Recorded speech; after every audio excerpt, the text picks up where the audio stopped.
Okay. Hopefully it's my first time using YouTube live streaming. Hopefully I look okay. I don't have a. I mean, I guess I could look on my tablet to see if I look decent. Um, but I want to test out this app that I have called Prism Live Studio. And basically, Prism Live Studio gives you the ability to, like you can put pictures and videos over here on the other side, and then you can still record yourself and do live streams. So make sure that I'm looking decent.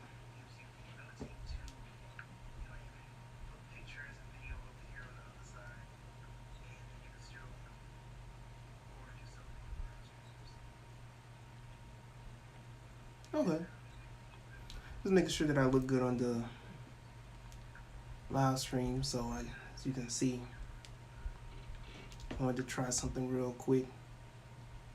So hopefully the live stream won't be messing up or anything, or freezing up, or I'll be looking dysfunctional. And if I do, let me know, for people who stop by and come in. But this is just like a little quick run test to see if I can get into the hang of doing live streams and stuff. Just to see how this plays out for me, right? But the topic that I want to discuss today concerns Baphomet.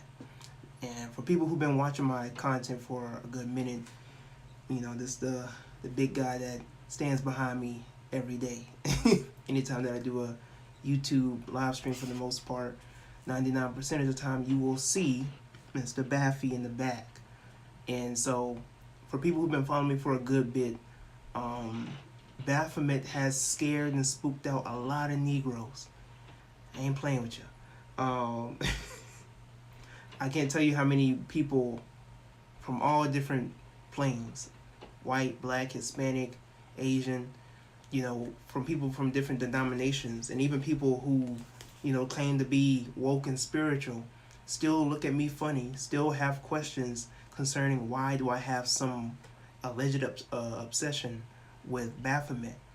And for me, I grew to love the symbolism of Baphomet back in 2017, because way back then I was getting to the African spiritual stuff, and I was still studying about my history and so on and so forth. I ran across the video by Bobby Hemmit, and we're going to be reviewing or reacting to his video in a second. But I was watching one of his videos, and he was talking about how Baphomet is the symbol of the perfected black man. That's all I needed to hear. So I did my own personal research on Baphomet. It turns out what he said was true. And long story short, you know, I put Baphomet. I had a Instagram account called Baphometus, and so from there on, you know, I grew to love the symbolism of Baphomet. It wasn't until I started to get into the occult stuff that I began to really love and admire the symbolism of Baphomet. And it doesn't even have to be the symbolism of what you see with a man body and women titties. You know, it don't even have to go to that extent, because that's not even the original symbolism of Baphomet. And if you really understand who and what Baphomet truly is, Baphomet is not what you originally see with the man with a goat face, a man body, and titties, right? At the same time, though, the symbolism isn't evil, it's not malicious, it's not perverted, it's not demonic, whatever terminology you want to use to try and demonize the symbolism of Baphomet. But Baphomet is a symbol of duality. It's actually a reflection of you, and that may spook out a lot of Negroes, and that may scare a lot of people for them to come to a conclusion that Baphomet is a reflection of themselves. And I just did a video on that with Kurt Franklin, because he did a BET Awards talking about the lion and the lamb will bow to the goat, right?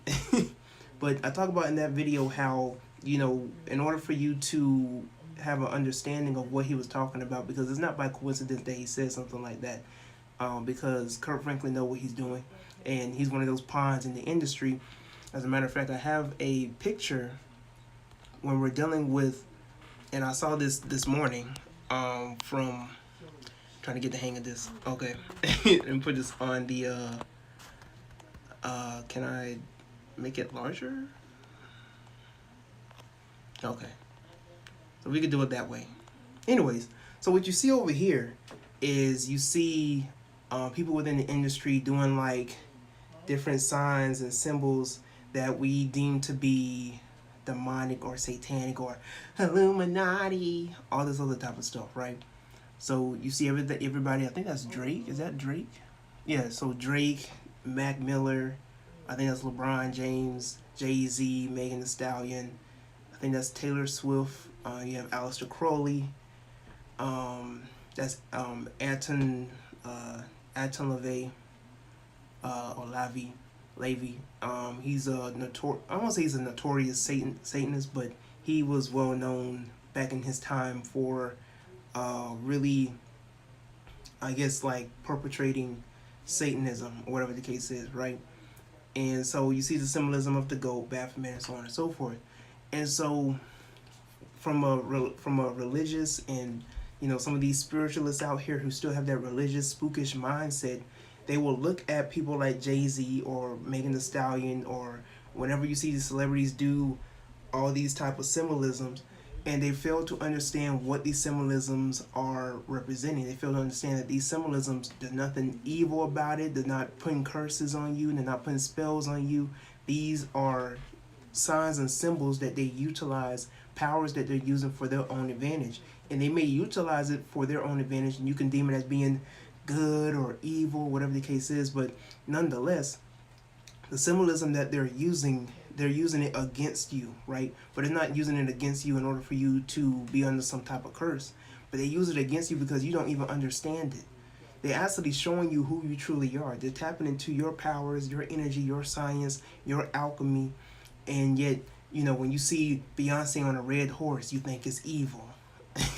You think when Kurt Franklin said bow to the goat, you think it's evil. You see Jay-Z over here with the Illuminati or whatever, you think it's evil, but you are the Illuminati. You're the one that are supposed to illuminate the light. You're supposed to be the light bringers, the elite.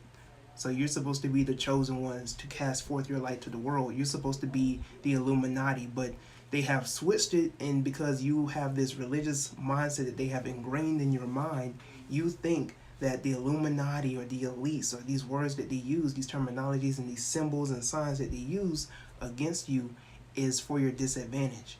But if you tap into the energy that Beyonce portrays to you, if you tap into the energy that Megan Thee Stallion, aside from being the city girl and reckless, all this other type of stuff, but if you tap into some of these energies and some of the things that they portray to you on screen, you can tap into knowing yourself. But see, the reason why a lot of people don't tap into the things that some of these celebrities put out there is because there's always going to be some type of narrative with it for you to be distracted by what's being portrayed to you. So you might see Megan Thee Stallion and Cardi B come out with a WAP music video, but what they're portraying to you in a sort of aspect is the divine feminine, the mother goddess, or the sacred whore, the sacred prostitute. And I talk about that on for people who are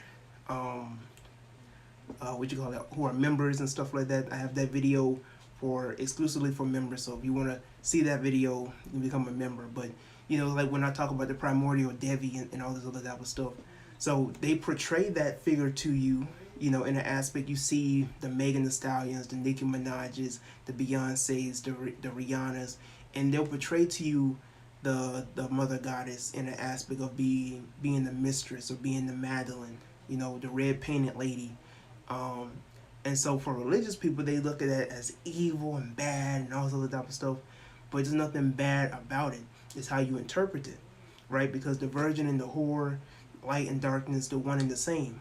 Okay? It's two sides of the same coin. And what religion has taught you, what the church has taught you, was that good and evil are two different things. That the devil controls evil and does all this malicious stuff, and God is good all the time. And all the time, God is good, right? So they've deceived you into believing that you should turn away from your shadow self. You should turn away from darkness and just go into the light, right? But they fail to they fail to tell you that the light can blind you as well. You can't see in the dark, but you sure can't see if there's too much light. You ever be driving and you go in your car and the sun just be blazing, right? And you have to have some shade in order for you to see where you're going. That's the same thing. You can't go too far into the light because you're gonna go blind. And there's a lot of people who are leading the blind, leading the people who can't see their own way, people who are gullible, who are sheeple, and leading them off a cliff. And the same thing in the darkness. So you have to be the person who contains the light and embraces the darkness. The only way that you can cast forth your light is in darkness. You are of the light. You are children of the light, right? You're supposed to be people of the light. Us as 90th beings, we're supposed to be people of the light. So we're supposed to go through that tunnel of darkness to find our true selves, to obtain the light, to cast forth our light. So we're supposed to utilize good and evil, light and darkness, in order for us to become our true selves.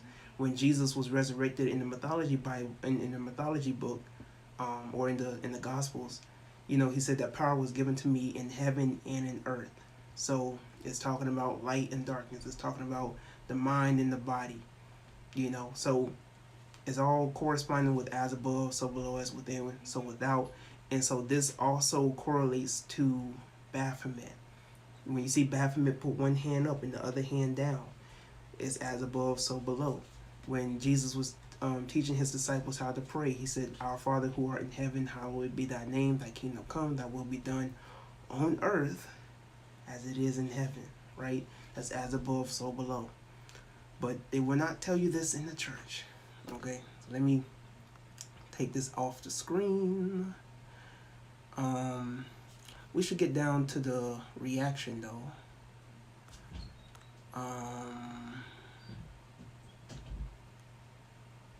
Oh, let me show you this before we go any further. So right here, I found this. As you can see here, the hippocampus, all of us have horns, all right? As I was saying before, Baphomet is a reflection of ourselves.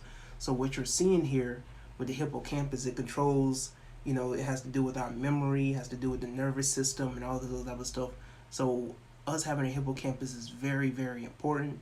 And it's a reflection of ourselves. And I was hearing some guy the other day talk about how when you see the gods have horns, because you will see people like Zeus, and if you want to go to Kemet, you see Osiris, and even there's a statue with Moses. Moses have horns, but when you're seeing what you're seeing here, and even paintings, the paintings of Moses with horns, but what you're seeing here is that we have horns in our brain, right? We have horns, and so whenever you see a god have an extension of the hippocampus, is an extension of their mind. It's an extension of their intelligence. And another aspect, the horns represent how we are in tune with nature. And that's the same thing you see with Osiris, because Osiris is not just the god of the underworld. He is also in cahoots with being the god of nature. So if you see over here, Osiris has 2 horns. He's green. Green also shows his connection with nature. So you see that over here. And Osiris, fun fact,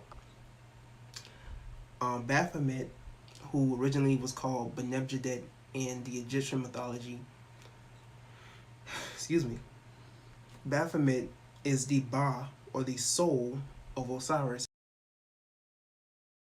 Kemet, or the Cometian, or the Egyptian mythology. So when you're dealing with Baphomet, you're dealing with Osiris. When you're dealing with Baphomet, you're dealing with Osiris. And Baphomet, and I said this in the, I think I said this in the Kirk Franklin video if I'm not mistaken, but Baphomet is the father of Haru in one aspect of the Kemetic mythology. And you can look this up for yourself. Baphomet, or Benebjedet, is the father of Haru. And, you know, Osiris and Horus, or Asar and Haru, are just the same reflection of the Father and Jesus, right? And so Jesus said, if you deny my Father, you deny me. And if you deny me, you deny the Father. So you have all these people out here who are spooked out by Baphomet, but they love them some Jesus. But you can't love Jesus, and yet you have this suspicion about Baphomet. You know, you can't have this suspicion about Baphomet, and oh, I don't know about that, and oh, is that a goat head? You worship the devil, Tyrone? What is going on here? So a lot of people are very spooked out, and they claim that they know a lot of stuff. They don't know too much. But that's all I wanted to show you before we get into this video. Let me make sure that I find the right one. I'm trying to figure out, because I don't know if I could click on one of these links here, and I don't know what it's going to do. I don't think it's going to play the way that I want it to play.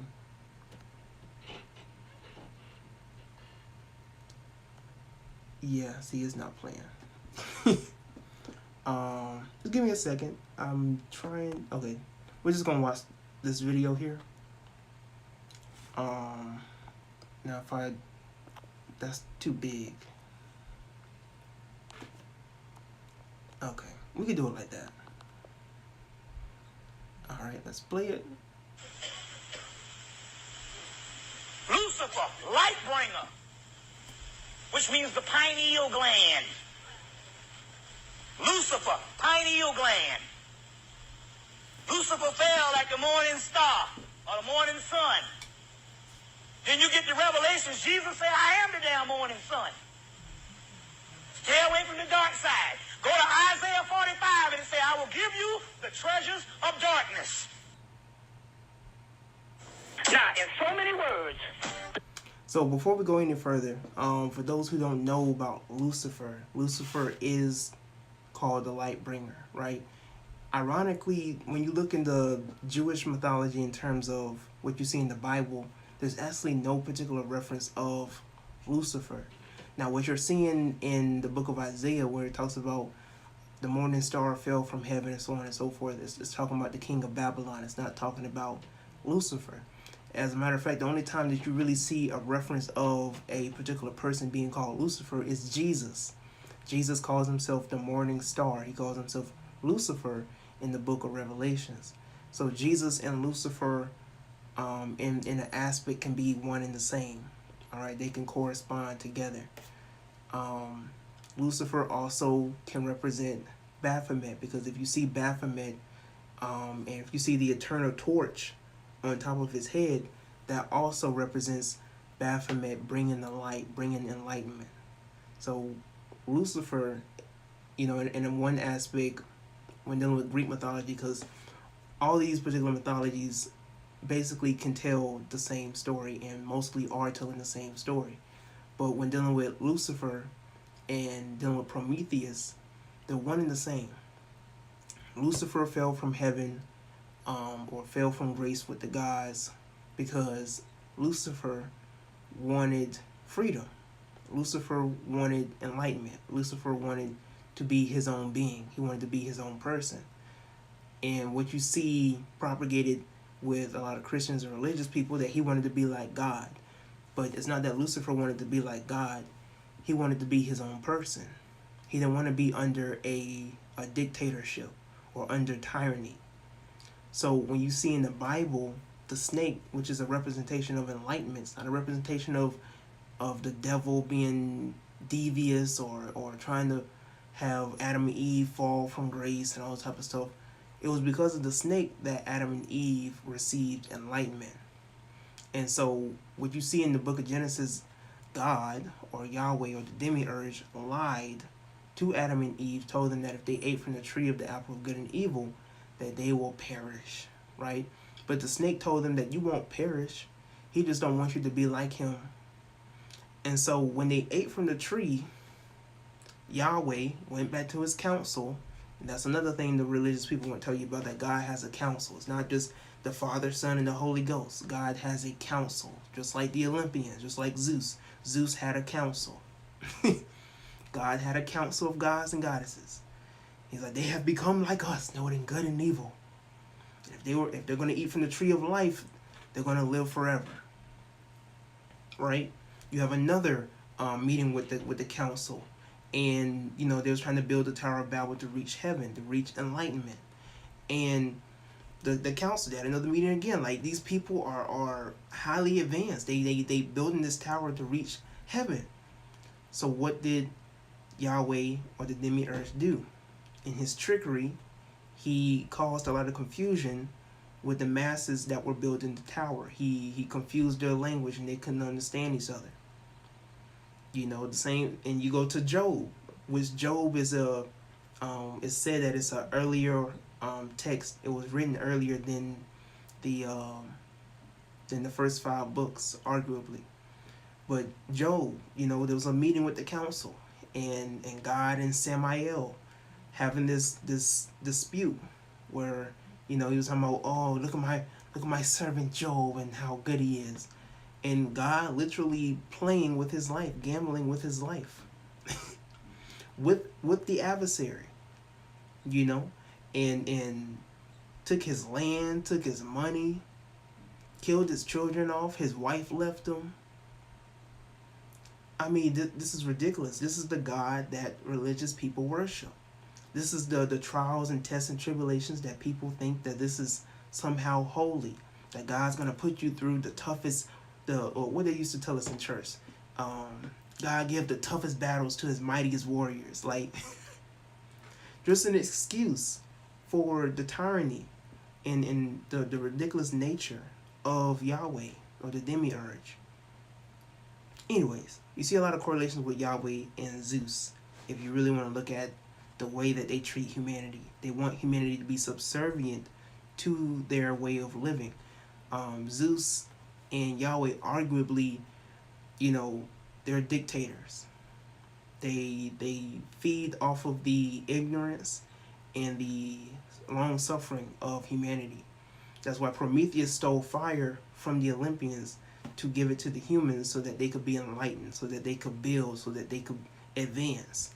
And Zeus didn't want them to advance, just like Yahweh didn't want Adam and Eve or humanity to advance. He wanted them to be subservient.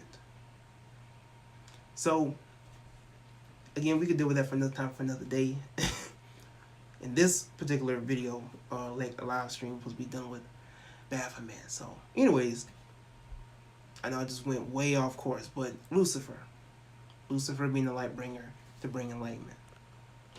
The Knights Templar, when they set this word up, they venerated a version of the goat god Pan, which was, remember, Saturn, the black planet, Osiris, god of the perfect black, and venerated, for those people who don't know, they raised up this symbol of the goat god Pan to honor their teachers. Because the goat god Pan is after Saturn. Saturn is the black god. So Capricorn. So the goat. So to venerate that as the god of darkness, or Saturn, the dark planet, or what they call the black coalman. The black coalman. The Baphomet is none other than a symbol of the completed man, the black head, the Negro head, the Turk's head that appeared in the countryside, and a crusader substitute that said chant word to find knowledge. So in so many words, they said that what they did to honor their teachers, the Moors, the Blackamoors, they venerated the goat god Pan, which was the Saturn, the black planet, to commemorate the black head of their black teachers. And so the symbol of the Baphomet, which was called the Baphomet, was a symbol of the Moors, because they said that they were the perfected man. The Blackamoors were the perfected man. The Moors, the perfected man, the black man. And that is where the Baphomet comes from.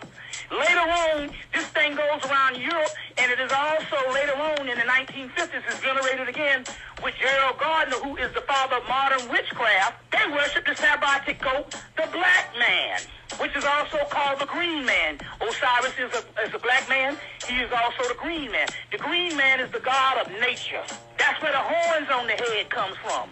The goat, when they showed the horns on the head, in ancient world, they were talking about the god of nature, the goat god Pan. These particular ones, when they showed these with the horns on the head, they were talking about being one with nature. The horns of the head of Hathor, the cow goddess, later on, not only did she become the the golden calf, the evil golden calf in Hebrew, the cow goddess, the horns off of her head became the head on the horns of the devil, as far as the god Canaan. All that is in a book called The Devil by Jeffrey Burton Russell. The Devil by Jeffrey Burton Russell. Another one of his books is called Satan, the Early Christian Tradition. And they show how all of these particular things got turned into Satan. They took ancient iconology and turned it into Satan. But the Baphomet is none other than the Moor.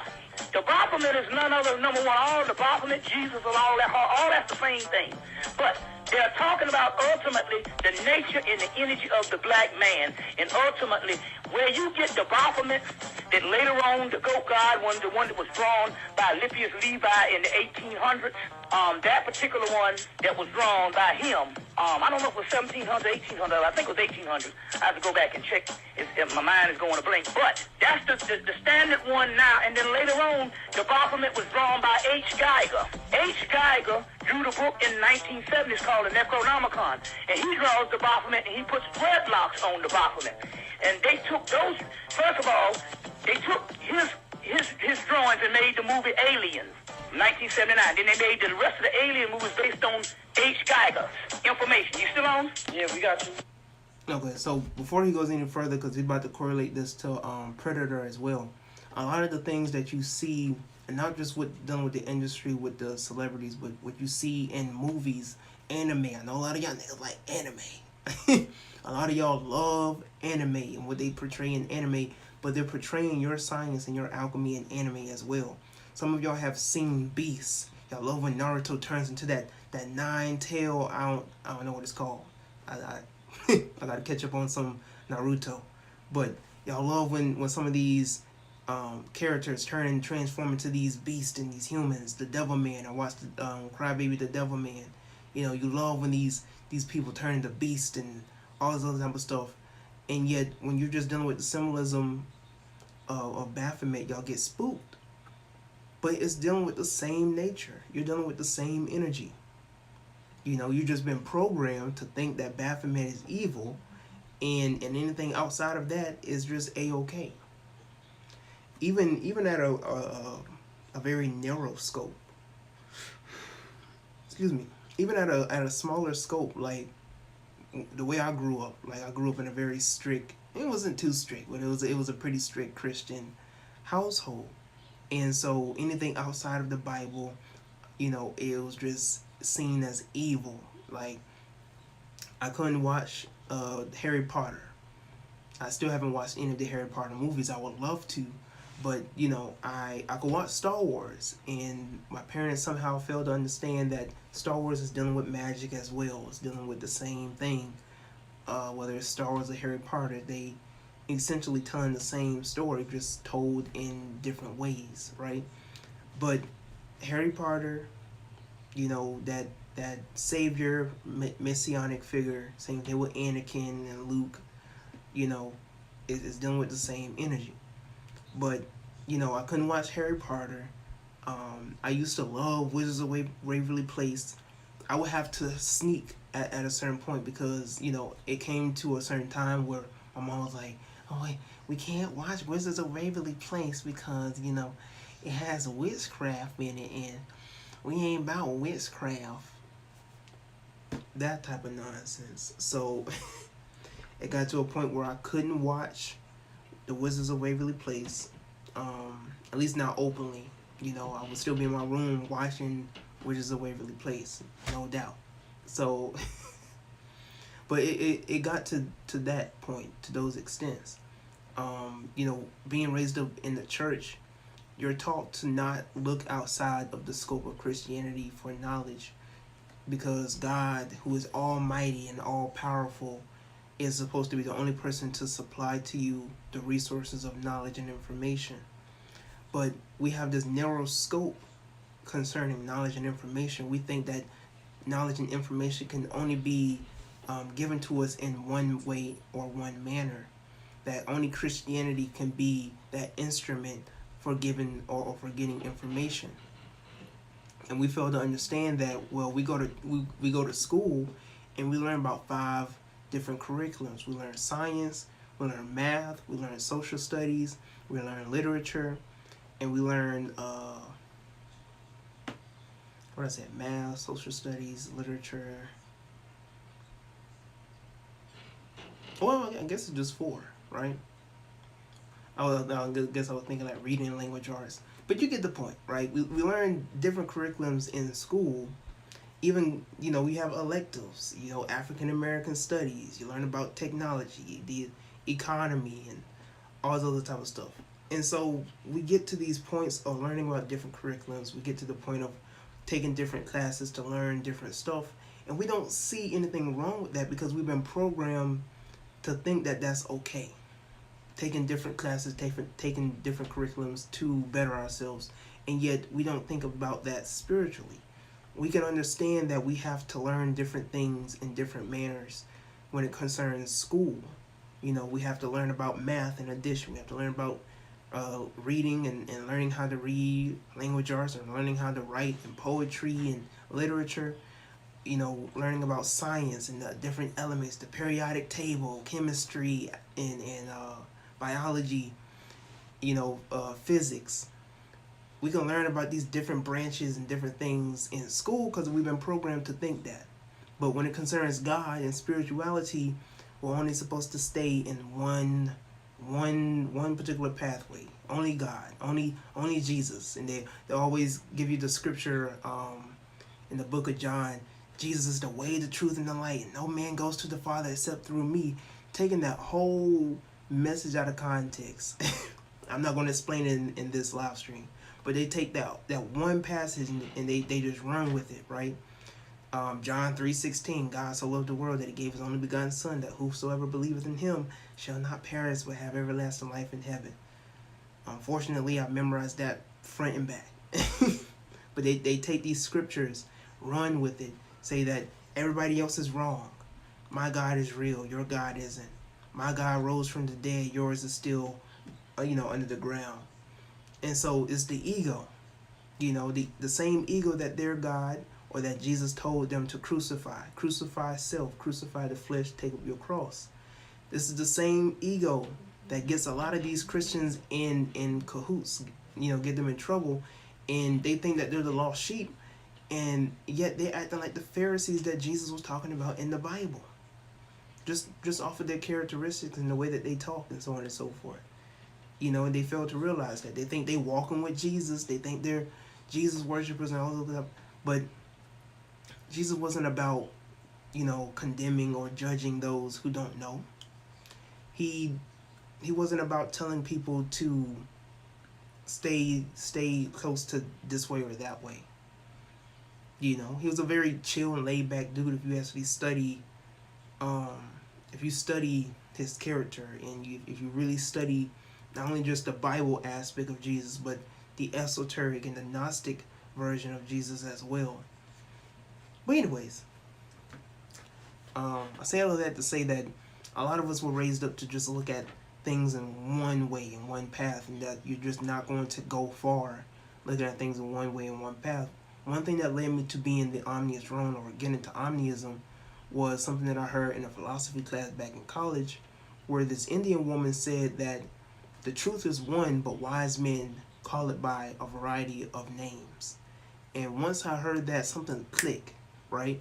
So I did my own research. I studied the Vedas concerning the truth is one, but the wise men call it by many names. And that's when everything opened up for me. I learned that the truth cannot just be expressed in just one way. The truth cannot just be expressed in just one religion or one, like when you're dealing with genre of music, you're not just going to listen to R&B, you're not just going to listen to rock, you're not just going to listen to hip hop. There's not just one way to see things. There's not just one way to express things. When you're dealing with color, you're not just going to wear red every day. You want to wear some blue, you want to wear some yellow, you want to wear some purple. So just how like things can be expressed in different ways. You have different languages, you have different cultures. The same thing can be expressed when it concerns spirituality. And so we were raised up in the church to think that only God can express himself through Christianity. But something that I learned, from Islam is that God will always have a messenger for its people. I'm paraphrasing what the Quran says, But there's a passage in the Quran where it says that God will always have a messenger for his nation, right?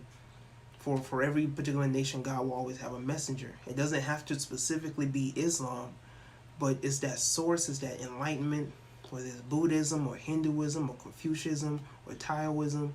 There's always going to be a messenger or somebody that's always going to express something differently, but that core, that energy is still the same thing. So, what was I getting to with that? In conclusion, there's more ways to study these things than just one pathway. And the church definitely not a place where you want to go to learn about. I mean, you could learn about God, right? I'm not saying there aren't churches out there that could connect you with God. If it wasn't for the church I went to, I wouldn't be where I am today. But, that's a fundamental basis. You have to eventually grow out of that and move on. You can't just stay, hell-bound to the Bible. Some people, believe it or not, only will submit to the Bible and nothing else. And as even Bobby Hemmit said, a man who knows one book knows none. So, anyways, let's get back to the video. Okay, and then later on they came with the Predator with the dreadlocks. All that is from H. Geiger's Necronomicon, but he threw the Baphomet again. The Baphomet. So all your esoteric groups, they're worshiping the black man.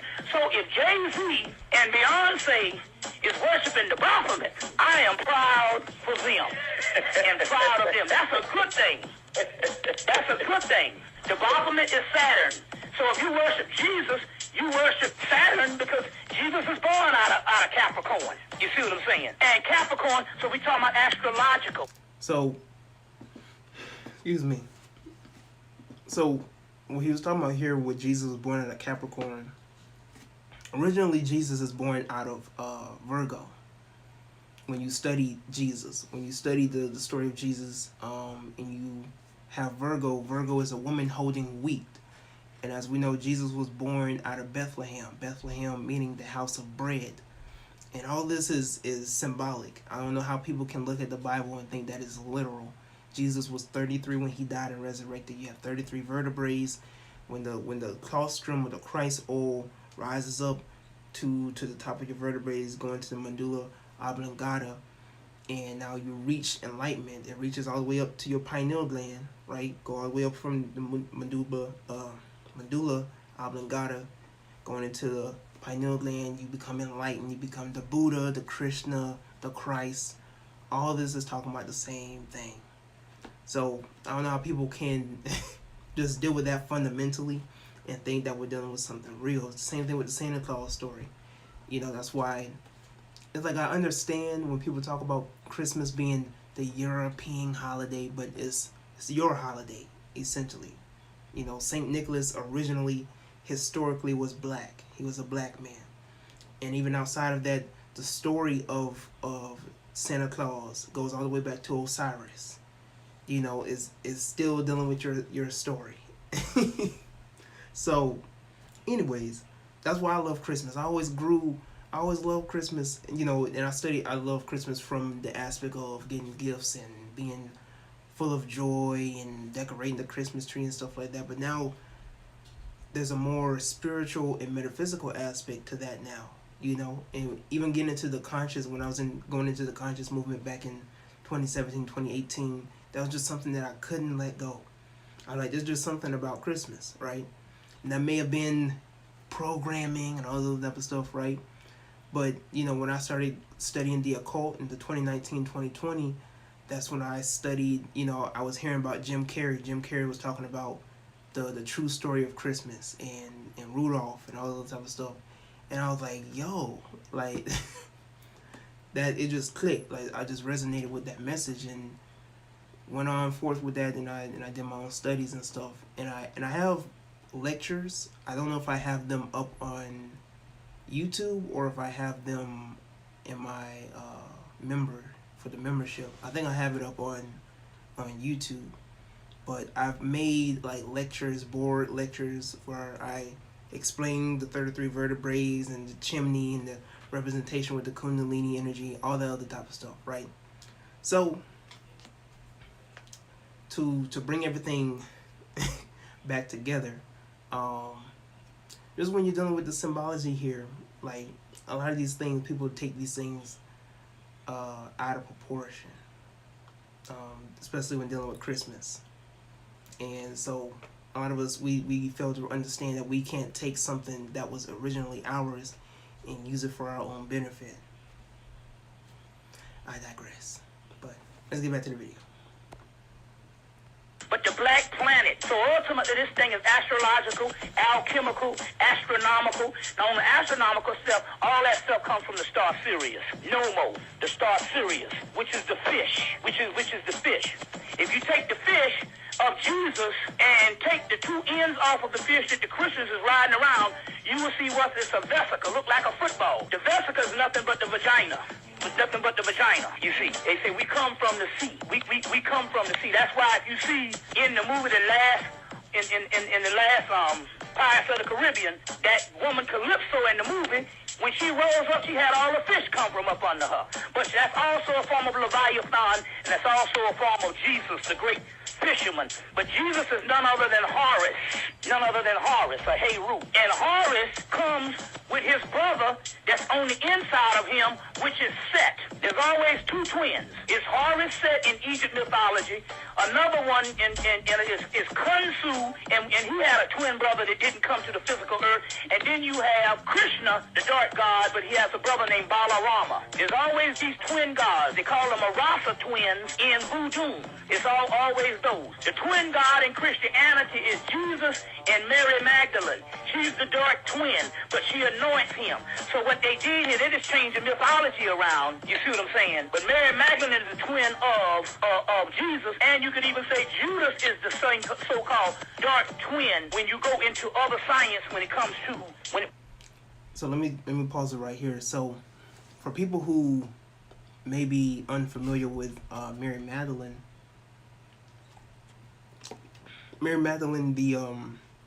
the sacred whore. There's a lot of speculation with Magdalene being a hoe, but Magdalene essentially, she was a prostitute. She was a hoe.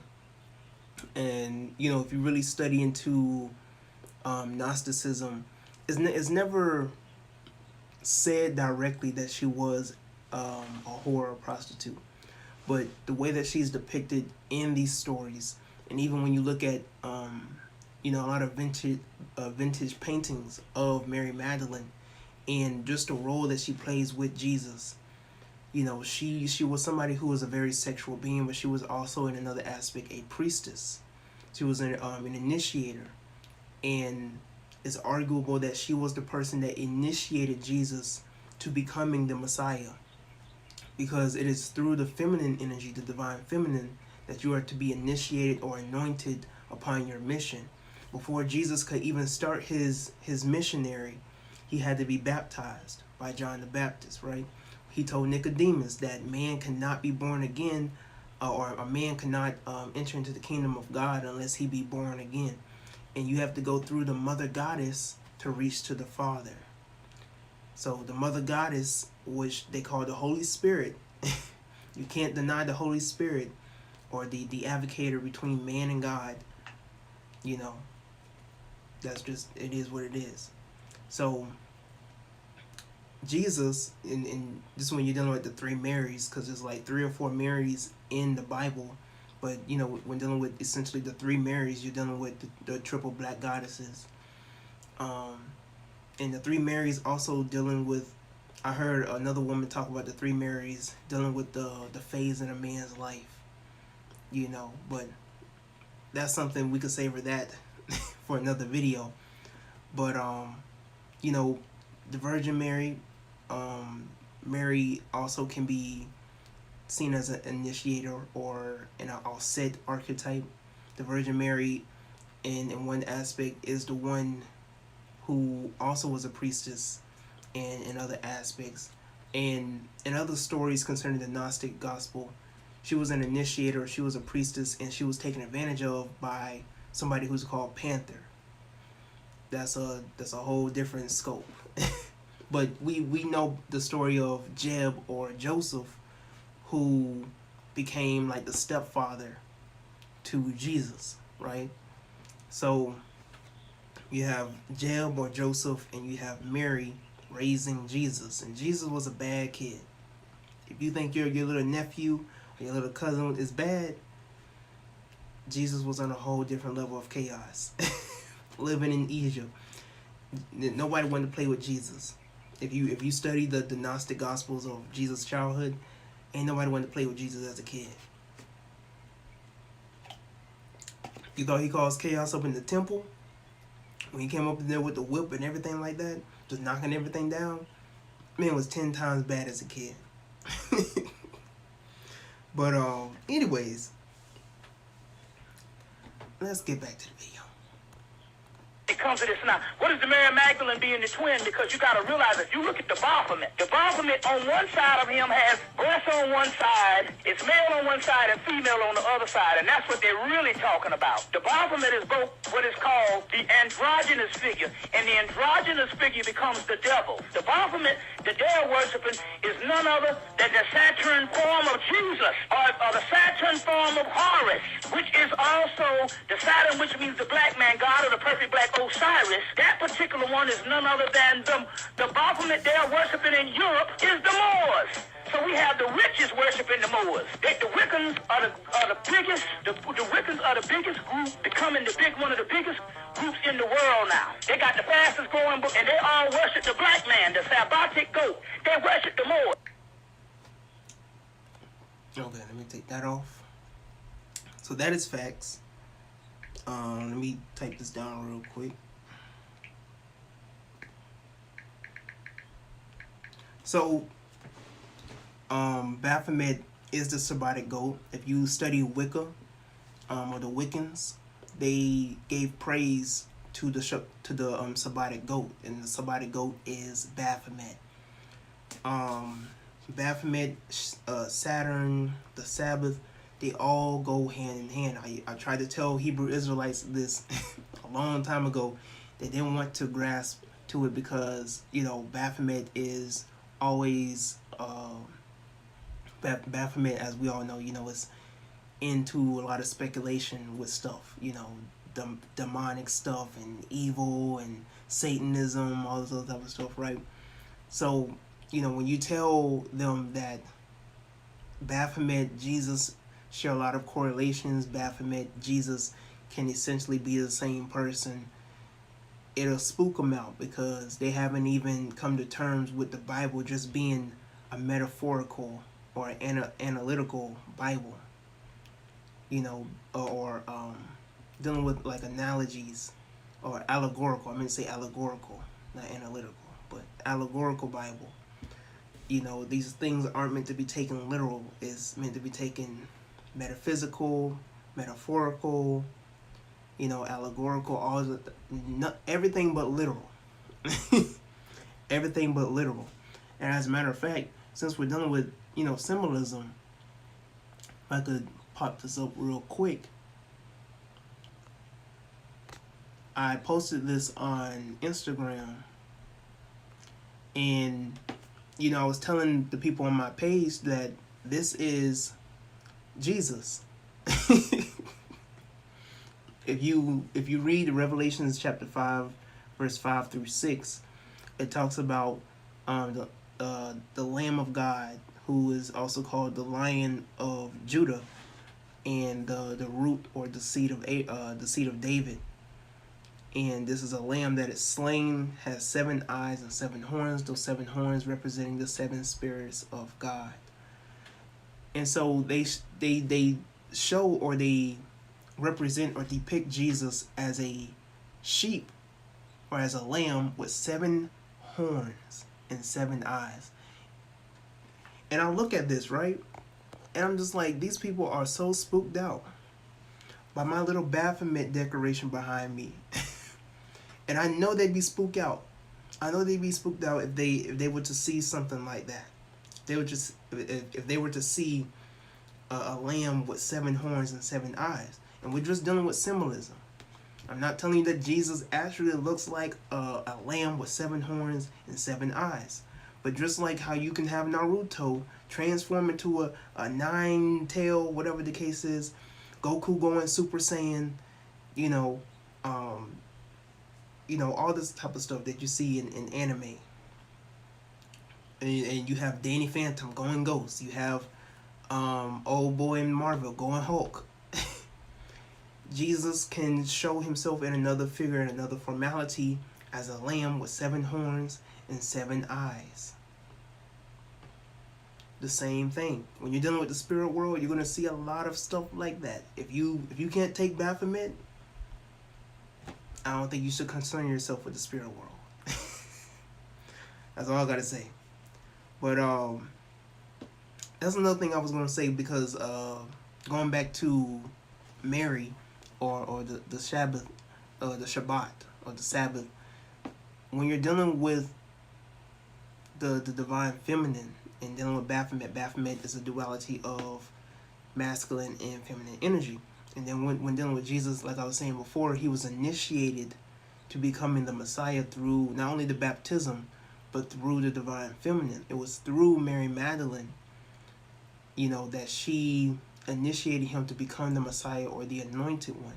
And the same thing can be said with Mary, in the Gnostic Gospels, and I think you probably see it in the Gospels. Probably have to look back at it, but I know it's definitely in the Gnostic Gospels, where Mary was not in the original Gospels that Mary was seen as a disciple, but Mary was a disciple of Jesus.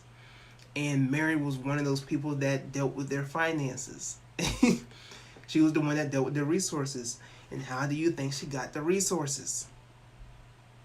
She was slobbing on knobs and blowing that back out. Or not blowing her back out, but she was popping the poom poom. It sounds vulgar. It sounds a little out there, like, oh, this man crazy. But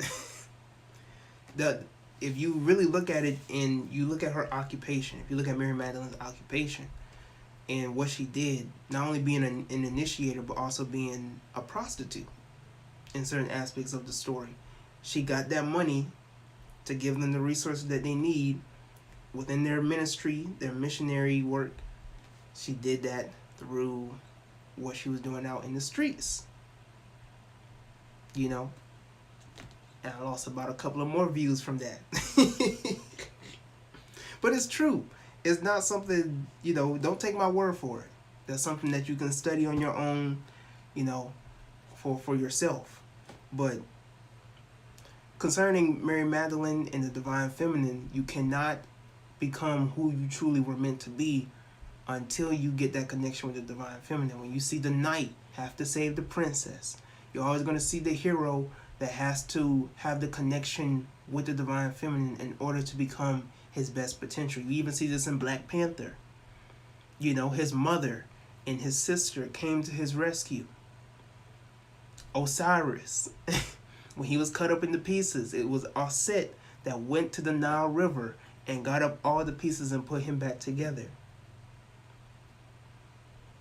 You see what I'm saying? So it is through the divine feminine that, in another example, The Matrix, when Neo got the kiss, it was the kiss of resurrection.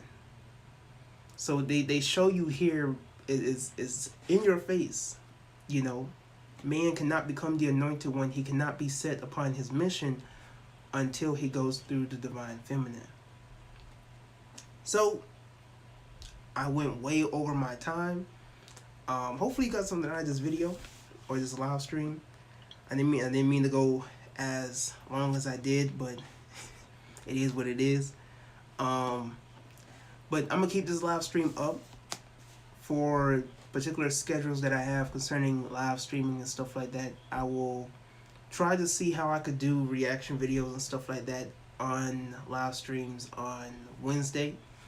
And I'll just try to find some videos and stuff that we can break down and all of those type of stuff. Just get into the zone of live streaming and stuff like that, and having people from my Instagram, because I know if I went live on Instagram, I would have had way more people on here. But I'm gonna get into the zone, in the hang of trying to do live streams and stuff like that, so that I can get into the zone of that and have this live stream put out there and so on and so forth. But I'm gonna try to go live on Wednesdays or Thursdays, and then particular conversations like this on the Sabbath. And we'll have conversations about mythology and metaphysics and all the other type of good stuff. So we'll see how this goes. Just trying out something new, and so I just wanted to test out this live streaming, just to see if it was going to hold up. So I'm gonna look back at this live stream and I'm gonna see if it holds up, like, you know, the people who recommended me this app or this way of live streaming said for it was going to do. So anyways, before I leave, make sure you like the video. For those who are there, you know, share this live stream with other people if you feel like it'll be beneficial to them, all the other good stuff. So I'm out. I'm gonna go find me a snack or something, and I'm gonna put a video together. But hopefully y'all enjoyed.